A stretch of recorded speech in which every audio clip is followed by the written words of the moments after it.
동부전선으로부터 서쪽으로 155마일. 휴전선은 이곳 서해에도 보이지 않는 분단선으로 이어져 있다. 바다 휴전선 30마일. 크고 작은 무인도로 이어진 서해 민통선 안의 북단 끝섬. 생태계 최대 보고 비도를 찾아가는 길은 이곳 한강 하구로부터 시작됐다. 그 첫 번째 만난 무인도가 유도다.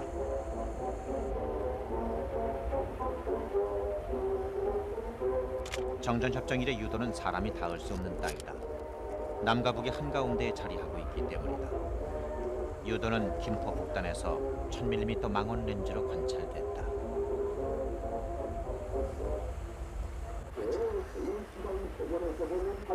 수백 마리의 백로와 외가리 가운데서 취재팀은 세계적인 희귀조를 발견할 수 있었다. 천연기념물 저새였다. 6월 산란기에 저새를 발견한 것은 또 다른 의미가 있는 것이었다. 유도에서 저새가 번식하고 있다는 증거이기 때문이다. 저새는 물속에서 부리를 저어 먹이를 찾는다. 그의 이름은 그런 특징으로 인해 붙여졌다. 유도에서 확인한 저새는 모두 4마리. 그러나 취재팀의 수확은 거기에 머물지 않았다. 한참 산란 중에 있을 시기에 제갈매기를 발견한 것이다.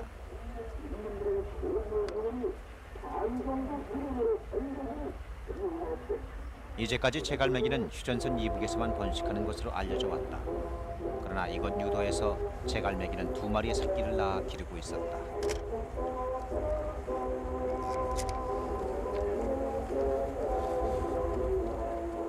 철책선 건너러 바라본 유도는 어쩌면 가장 긴장된 바다 민통선의 무인도다.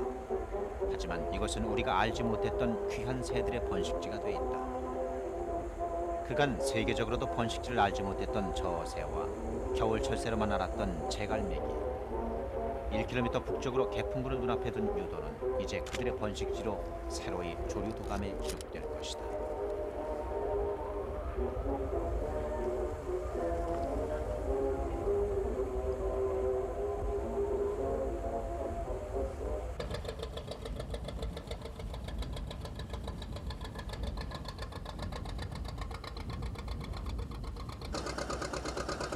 유도에서 남서쪽으로 10마일.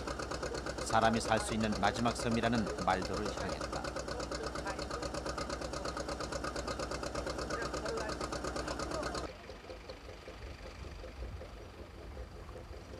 말도는 현재 민간인이 사는 끝섬이다.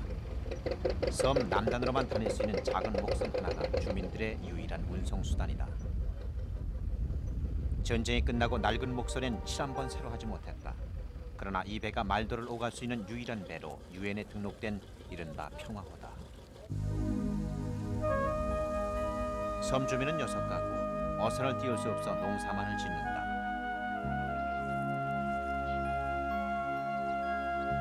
섬의 유일한 배움터였던 말도 분교는 지난 87년 3명의 재학생을 두고 폐교됐다.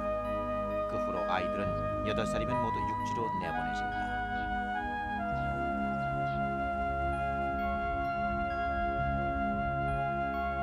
분단이 되기 전 말도 앞바다는 인근의 연평도를 잇는 풍요로운 조기 어장이었다. 그러나 분단이 되고 어선을 띄울 수 없게 되면서부터 바다는 말도 주민들에게 더 이상의 생활 터전이 되어주지 못한다. 펼쳐진 바다를 눈앞에 두고도 주민들은 그저 크지 않은 갯벌만을 일굴 뿐이다. 사람들도 하나 둘 떠나고 이제 남은 주민들에게 예시절의 조기잡이는 향수로만 남아있다.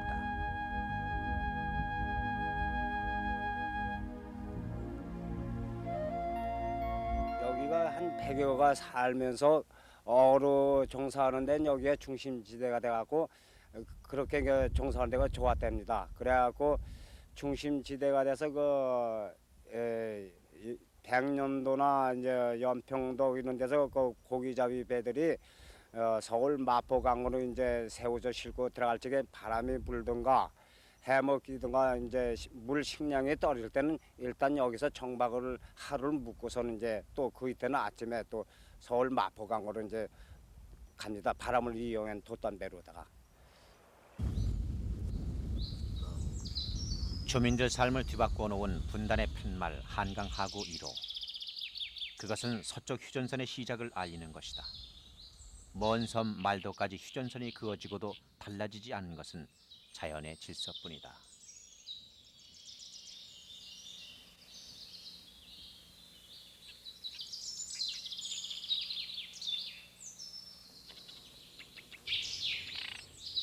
(5월) 중순, 우리나라에서 여름을 나는 개개비는 어느새 갈대밭 중간 높이에 둥지를 틀어놓았다. 다 지으려면 보통 20여 일은 걸리는 집이다. 둥지 속엔 4개의 알이 늦번 볕을 쐬고 있었다.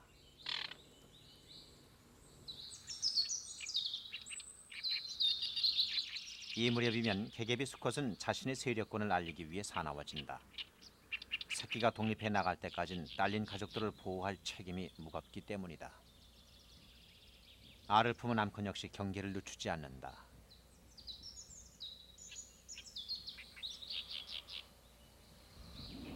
보름 만에 첫 번째 알이 부화됐다.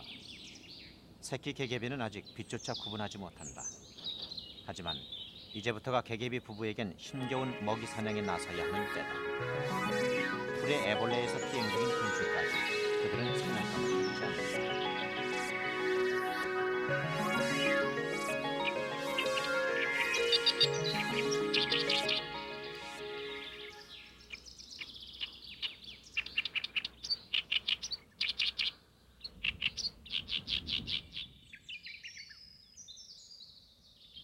새끼에게 먹이를 공급하는 일은 부부새가 함께한다. 그러나 그 역할을 주로 하는 것은 어미새다. 수시로 먹이를 잡아다 주면서도 수컷은 틈틈이 자신의 세력권을 알리며 둥지를 보호해야 하기 때문이다.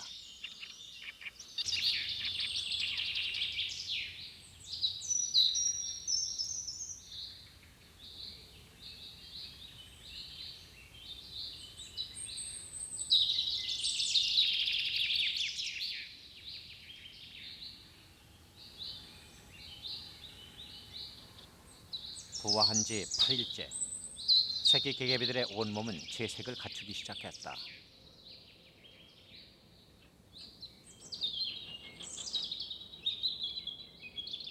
새끼 개개비가 세상에 나온 지 12일이 지났다. 새끼들의 먹이 재촉은 한층 심해진다.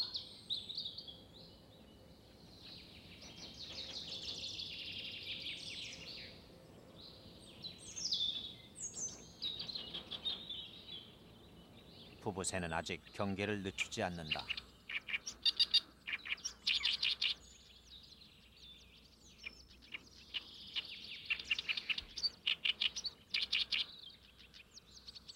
어미새가 잠깐 한눈을 파는 사이에도 앞서 세상에 나온 새끼새는 섣부른 외출을 하기도 한다.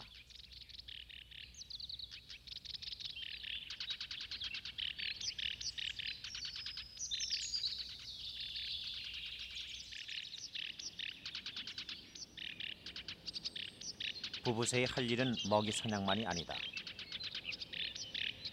새끼들의 배설물도 즉시 해결해야 한다. 배설물을 치우는 것은 냄새를 없애 다른 동물들의 침입을 피하려는 것이다. 해가 있는 동안의 먹이 사냥이 하루 500여 차례. 새끼 개개비들이 다 자라기까지는 약 25일이 걸린다.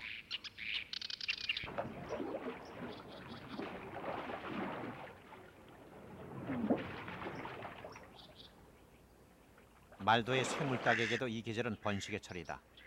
물가 초지나 갈대밭에 살면서 쇠물닭은 좀처럼 제 모습을 드러내길 좋아하지 않는다.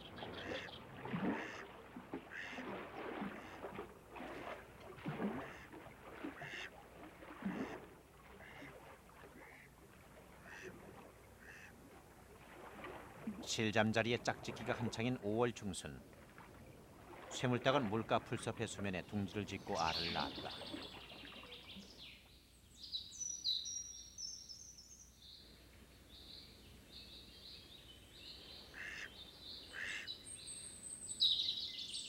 알이 부화하려면 늘 섭씨 33도 정도가 유지돼야 한다. 그러나 어미 쇠물닭이 계속해서 알을 품고 있다고 해서 알이 항상 그 온도를 유지하는 것은 아니다.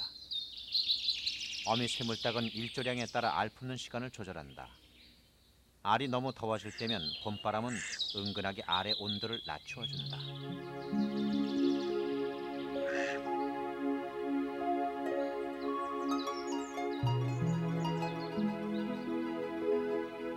쇠물닭이 알을 품은 지 20일.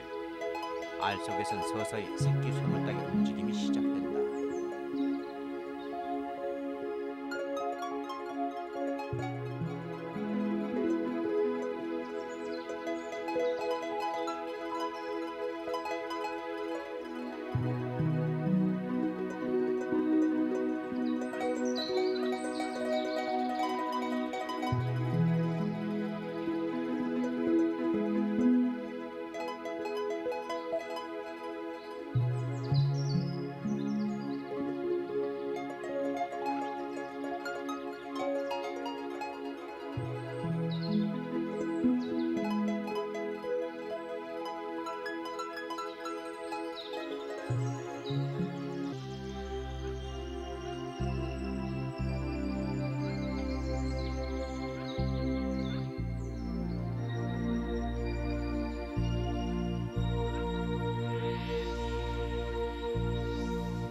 쇠물닭이 알에 금을 그어놓은 뒤로부터 완전히 알에서 나오기까지는 약 2분이 걸렸다. 빠르게 독립하는 새인 쇠물닭 새끼는 이미 털을 달고 눈빛이 뚜렷하다.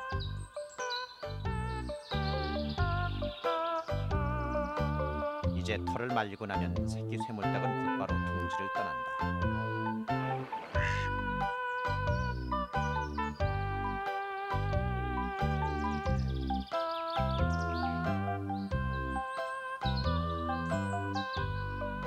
헤엄을 칠 줄은 몰라도 새끼 쇠물닭은 물에 빠지지 않는다.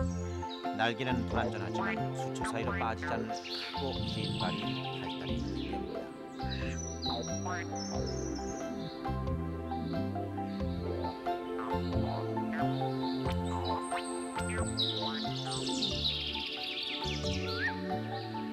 첫째가 둥지를 떠나고 이어 두 마리의 새끼 쇠물닭이 부화했다.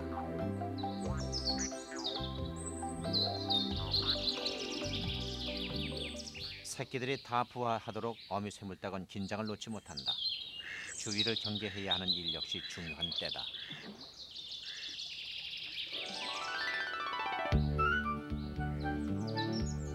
새끼 쇠물닭은 털이 마르면서부터 쪼는 법을 배운다. 시력이 정확하고 몸의 근육이 발달한 상태로 부화한 덕분이다.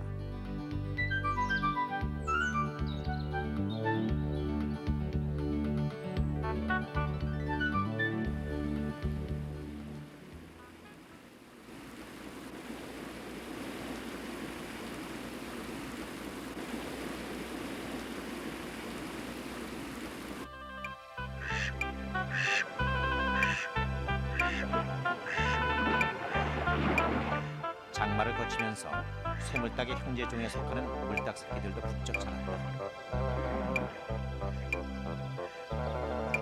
그러나 아직 그들은 어미새의 품한 자식들이다.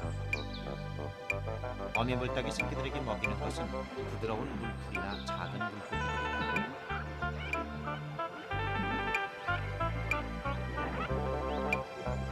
새끼들은 먹이를 받아먹으며 완전한 독립을 배워간다.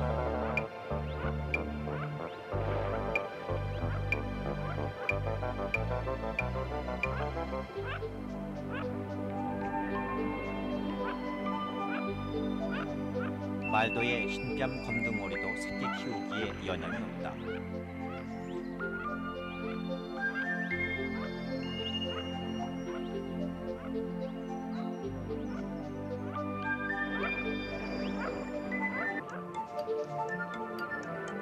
흰뺨 검둥오리는 보통 12개 이상의 알을 낳는다. 새끼들을 추스리는 일도 번거로울 수밖에 없다.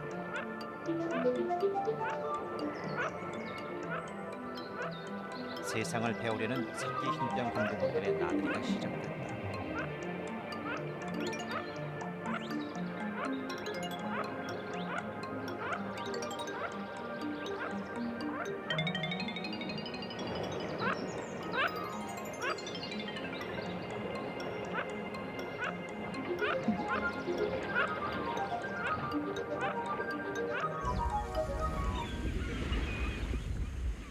훼손되지 않은 섬 생태계에서 새로운 생명이 나고 자라는 동안에도 바다 민통선 한가운데 자리한 말도는 분단의 긴장이 흐른다.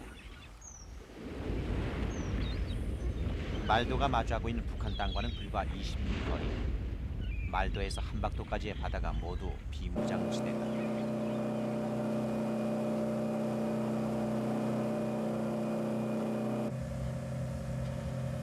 다음 행선지는 우도다. 이제부터는 민간인 통제구역.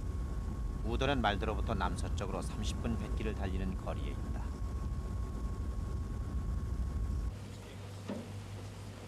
가끔씩 우도를 들르는 배는 군물자를 실어 나르는 해군 보급선뿐이다. 수평선 멀리로 여전히 북한의 한박도가 보이는 우도. 여기서도 남쪽과 동서쪽으로만 갈 수 있을 뿐 북으로는 뱃머리를 돌리지 못한다. 바위로 이루어진 우도항엔 해군 보급선이 다가가기가 어렵다. 짧은 거리지만 우도에 발을 디디려면 연결선을 타야 한다. 취재팀이 우도에 도착한 이날엔 새로 신병 한 명도 섬에 배치된다. 아유 참. 신고합니다. 이병 김호중원 1995년 6월 16일부로 신병의 도착으로 교육사에서 우도에선 오랜 본 근무자가 기지로 신병과 전임을 교체된다. 명 받았습니다. 여기다. 외떨어진 우도에서는 계급 관계가 보다 유연하다. 1년간의 우도 근무를 마친 이송현 원사는 신병에게 직접 섬 곳곳의 옛 흔적들을 안내해 주었다. 자, 이게 미나리 모양인데, 자, 뿌리도 크고 작게 생겼네 이거. 이 달래 씨가 떨어져가지고 이제 원 천지 있자 달래밭 만들고 미나리하고 달래하고 이렇게. 폐총이 있는 것으로 보아 우도에 사람이 살기 시작한 것은 아주 오래전부터로 여겨진다. 집 지고 살았다는 그 사람들이 여기를 갖다가 계단식으로 밭을 만들어 가지고 아마 저 채소 같은 걸 끓여 먹었는가 봐. 여기 담 있잖아. 밥둑. 그래서 담쟁이도 있고. 요 밑에 그 호박, 응? 호박 큰 거 여기서 몇 개 우리가 주웠다. 그거 옛날에 살던 사람 심어놨기 때문에 호박이 있는 거 아니겠어요? 그 사람이 살았다는 게 확실하게. 밭을 일구던 자리는 이제 야생 달래와 직덩굴이 덮어버렸다. 아직 군인들이 다니는 길만이 제 모습을 잃지 않고 있을 뿐이다.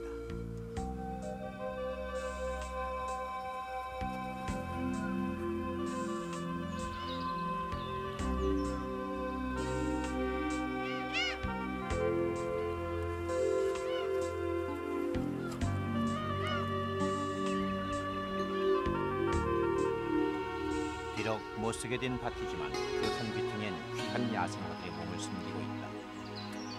대청도에서 처음 발견됐다는 대청 부채는 이제 대청도에서조차 보기 힘든 희귀종이다.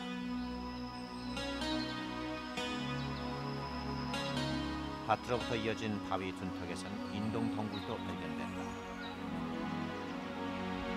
과거에 좋은 차를 찾던 중국인들의 수십 명씩 무리져와 이곳 우도에서 인동차를 만들어 갔다는 얘기도 전해진다.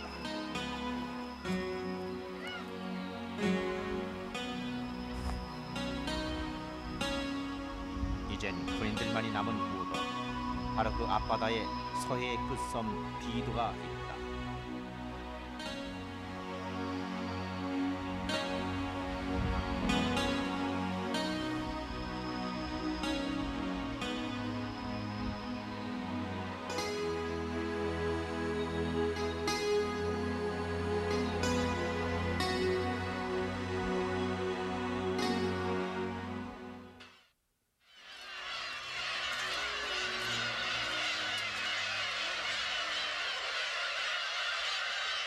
이번 취재로 비도의 상태는 처음으로 세상에 알려지는 것이다.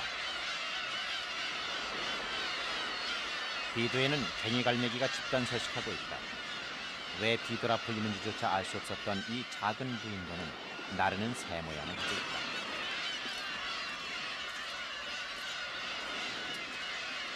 비도의 괭이갈매기는 모두 3천여 마리. 괭이갈매기는 해안가에 널리 분포하는 우리나라의 특세다. 그러나 번식지는 얼마 되지 않는다. 이곳 비도가 이렇듯 많은 수의 괭이갈매기 집단 번식지라는 것을 안 것도 이번이 처음이다.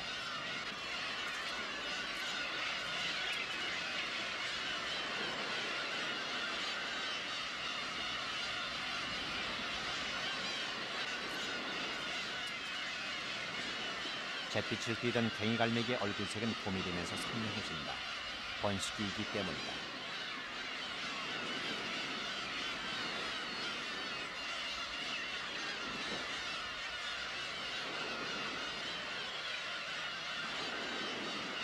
(4월에서 6월까지의) 기간이 괭이갈매기의 번식기다. 괭이갈매기는 엄격히 일부 일처제를 이루고 산다.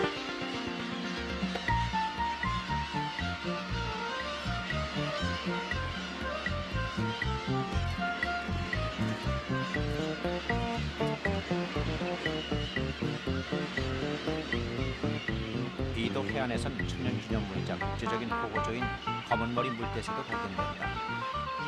강화도를 중심으로 서식하던 것이 개발과 함께 이곳까지 밀려온 것으로 추측된다.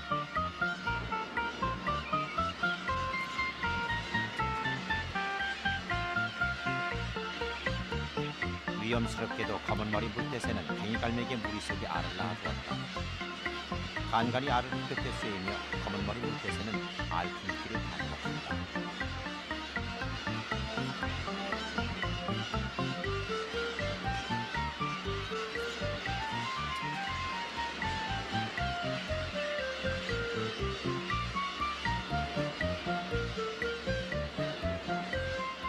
뒤늦게 산란한 괭이갈매기 알도 부화를 기다린다.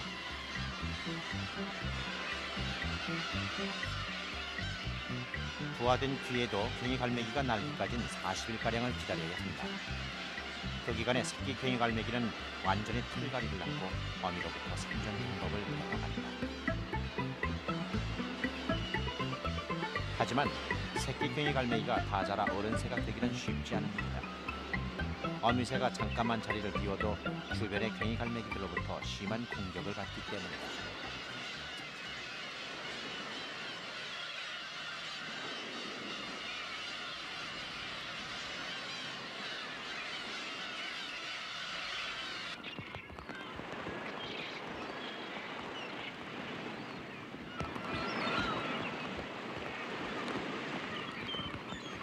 어미새가 먹이를 구하러 간 사이에도 새끼새는 생존의 위협을 받는다.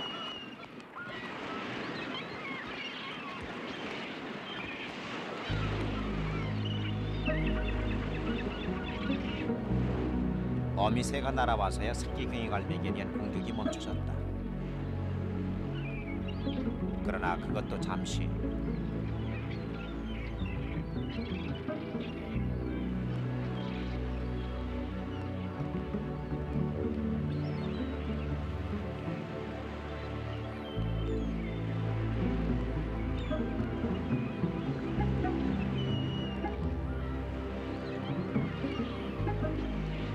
어린 괭이갈매기에겐 주위 새들의 공격만이 위협이 되는 것이 아니다.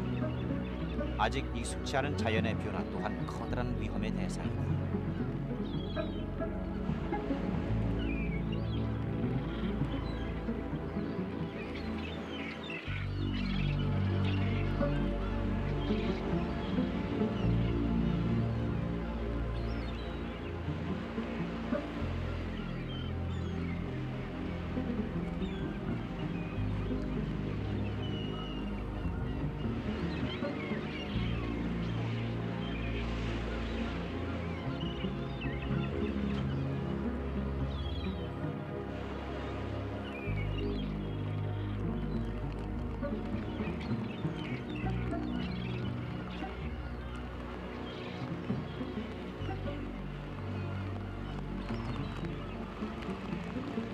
집중 공격을 당한 새끼 괭이갈매기의 머리는 털이 모두 빠지고 심한 상처가 남았다. 기력이 쇠한 새끼 갈매기가 살아남기란 기대할 수 있는 일이 아닌 것이다.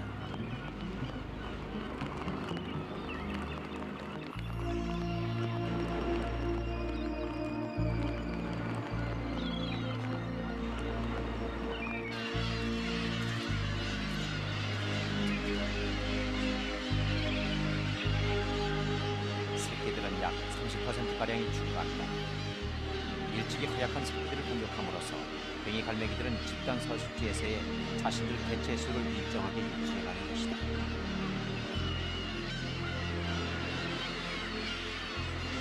괭이갈매기를 관찰하는 동안 기도에선 또 하나의 커다란 수확을 얻을 수 있었다. 가까이서 멸종위기에 처한 푸기조 저새를 발견한 것이다.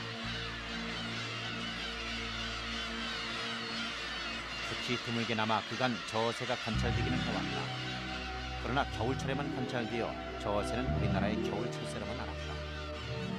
비도의 저새를 발견한 것은 지난 6월. 저새는 이미 목둘레에 노란 무늬선과 여러 빛을 달고 있었다. 저새의 노란 무늬와 머리깃은 번식을 위한 것이다. 번식기에 서로 상대의 눈안에 들리는 일종의 장식기 신세입니다. 여름을 나면서 저새 몸의 색깔과 깃은 점차 사라지게 된다.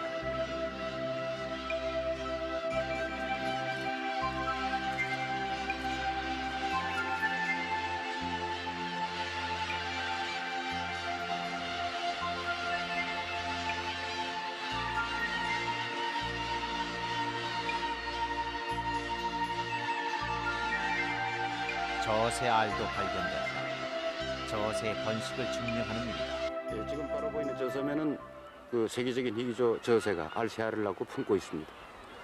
이러한 사실은 이 새가 지구상에 몇 마리 남지 않았고 또 국제보호조로서 지구상에 정말 얼마나 남지 않은 이 숫자가 그야말로 이 서해안 이 무인도에 남아서 번식을 하고 있다는 이 사실은 정말 그야말로 분단의 아픔 속에서 그 남아있던 이 섬이 아니면 도저히 찾을 수 없는 현실입니다. 저새의 번식지는 아직 세계적으로 알려진 바가 없었다. 세계 유일의 저새 번식지가 비도인 섬이다. 저새 아래는 어미새의 혈흔이 묻어있다. 건강한 초산의 흔적이다.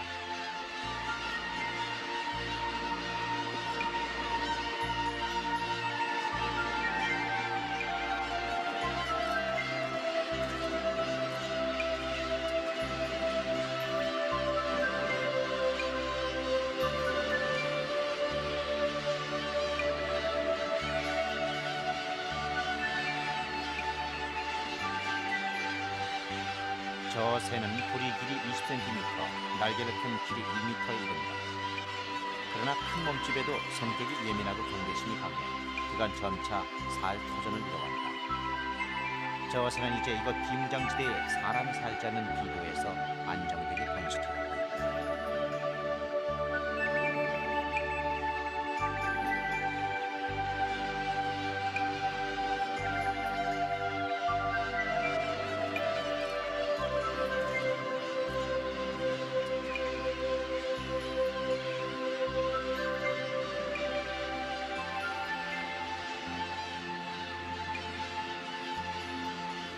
비도의 흔한 빗쑥덤불은 저새가 둥지를 틀기에 적합한 곳이다.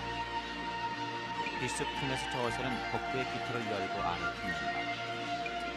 혈관이 모여 체온이 높은 복부로부터 보다 효율적으로 체온을 전하기 위해서다.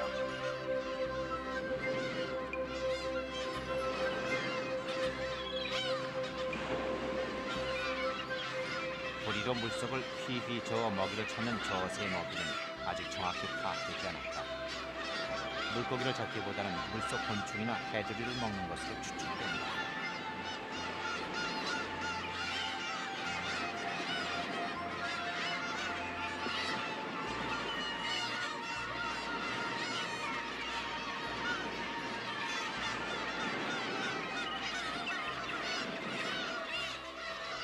비도의 저새 개체수를 정확히 알아보기로 했다. 절벽 윗부분에 어른새 한 마리,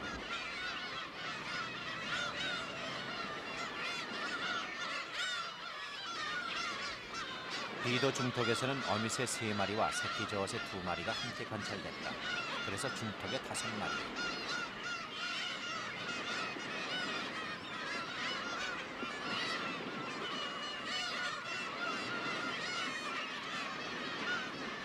절벽 모퉁이에는 6마리가 한데 몰려 있었다.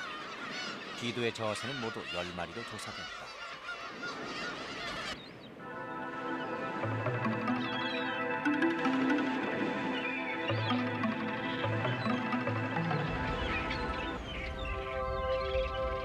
하루에 2차례 비도에 물이 빠지면 비도 앞바다엔 너른 갯벌이 펼쳐진다.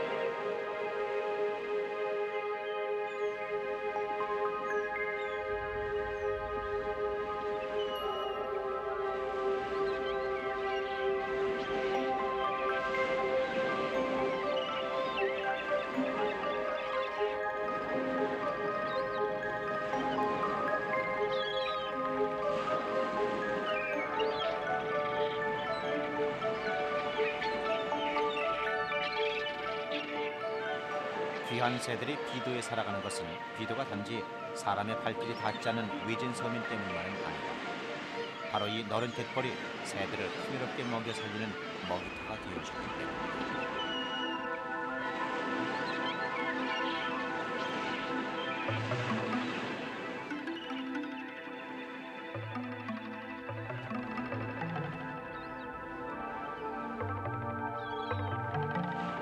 손바닥만한 크기의 칠개들은 너른 갯벌 가운데서도 육지 쪽에 가까운 깊은 뻘에 오른다.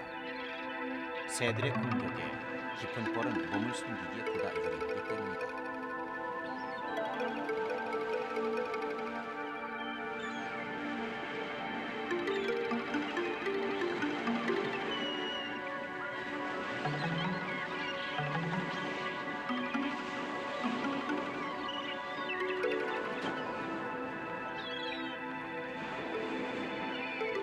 물이 빠지기 전에 먹이를 구하기 위해 동죽은 몸놀림이 바빠졌다. 민달팽이류의 민칭이들은 바다 쪽 물이 좀 들어찬 갯벌에서 먹이를 찾는다. 호흡을 통해서. 민칭이는 바닷물을 들여 마셔 물성 유기물을 섭취하고 물과 흙은 배설한다. 물 빠진 비도에서 흔히 볼 수 있는 게 민칭이 짝짓는 장면이다. 3월에서 6월까지 연일 계속된다. 유일하게 앞으로 볼 수 있는 게 밤개다. 서로 배면을 맞대어 교미한다. 비도에 늘어난 갯벌 상류들은 새들이 그 수를 조절한다. 그래서 비도의 생태계는 섬과 바다가 어우러진 더없이 안정된 생태계다. 이제 그 안에선 또 다른 생존의 다툼이 벌어진다. 어디선가 상처 입은 동죽을 왕족살문의 고등들은 용기도 알아봤다. 죽거나 힘이 약해진 갯벌 생물들이 그들의 먹이인 때문이다. 하지만 왕족살무늬 고등들은 밤개에게 그들의 먹잇감을 빼앗겼다. 힘 빠진 동죽이지만 동죽은 밤개에게 먹히지 않기 위해 안간힘을 다하고 밤개는 동죽을 열기 위해 용을 쓰고 실랑이는 계속된다.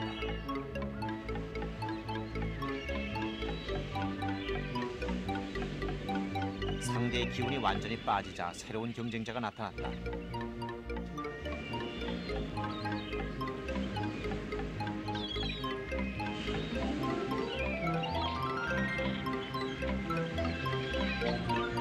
마침내 몸집 큰 밤개가 알맹이 틈째로 먹이를 차지했다.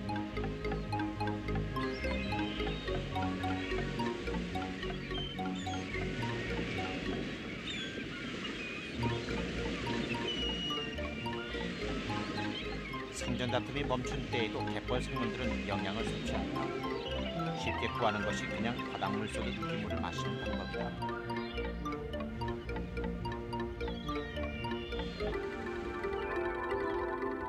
몸 길이 30cm에 이르는 두토막 눈썹 참개찌렁이는 아예 흙을 훑어먹고 산다. 연중 내내 산란하는데 그만큼 새들의 주먹이가 되고 있다.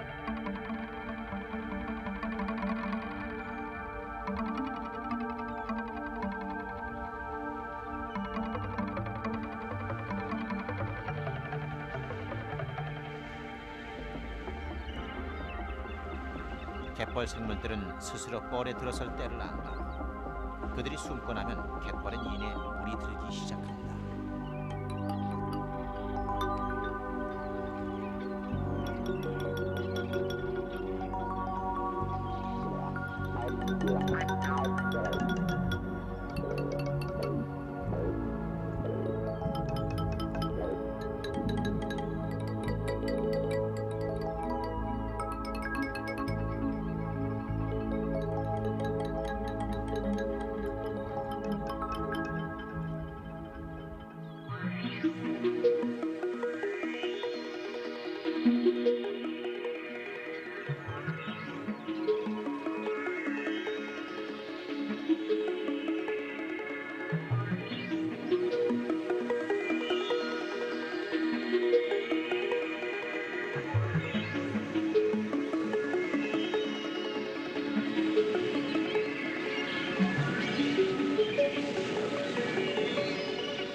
비도에서 약간 서편으로 연이어 있는 석도에는 비도의 갯벌을 함께 먹이토로 삼고 살아가는 새들이 있다.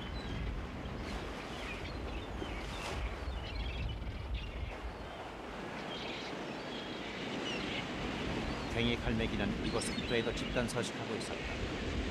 이번 탐사로 비무장지대의 비도와 석도 두 곳이 괭이 갈매기의 번식지로 새로 기록된 새다.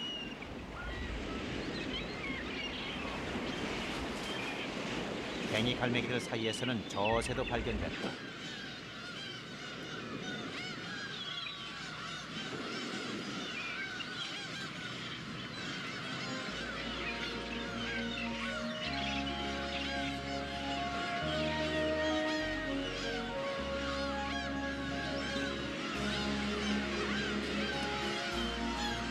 해안 절벽을 좋아하는 가마우지에게 바위 많은 석도는 살기 좋은 부위다.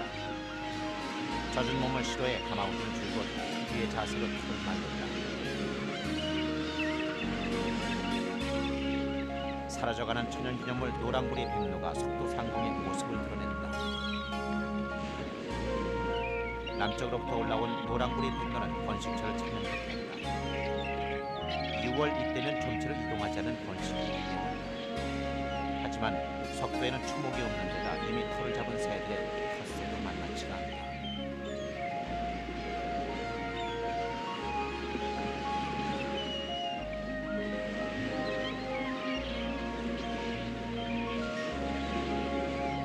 결국 노랑불의 백로들은 석도에 자리 잡지 못하고 북쪽 하늘을 향했다.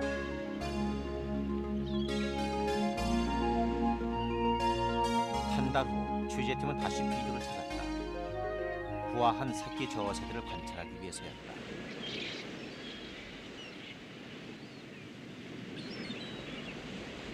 부화한 지 한 달여가 지났을 법한 새끼 저새들은 아직 바닥에 먹이 찌꺼기나 주워 먹는 상태였다.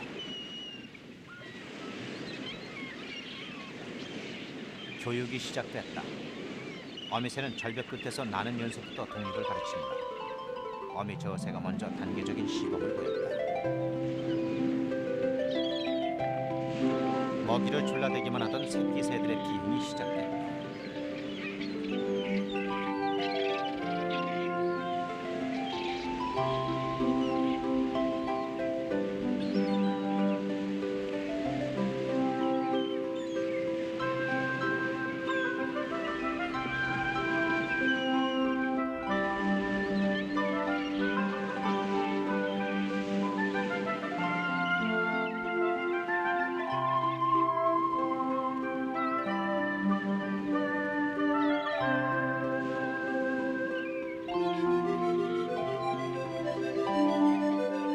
알에서 깨어난 지 40일. 그간 어미새의 보호 아래 자라온 새끼 저새들은 이제 비로소 스스로 헤쳐가야 할 세상 속으로 나왔다.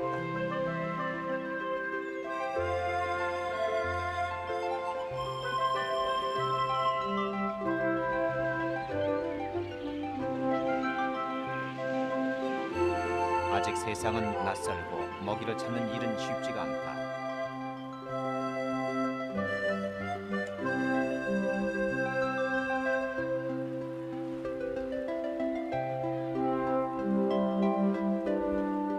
부리로 쪼던 새끼 저새들은 물가에 이르러서야 저새 특유의 부리를 젓는 사냥법을 터득하기 시작한다.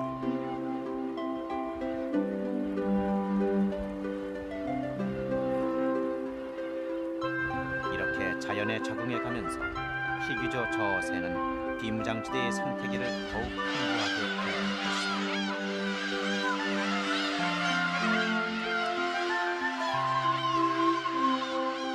금강산을 마주한 동부전선에서 한강 하구에 이르는 서부전선까지 155마일 비무장지대는 풍요로운 생명터를 이루고 있다.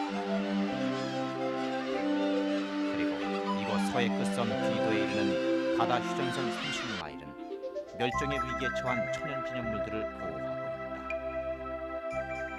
있다. 비무장지대의 풍부한 생태계는 분단의 비극이 남긴 우리 역사의 아이러니다.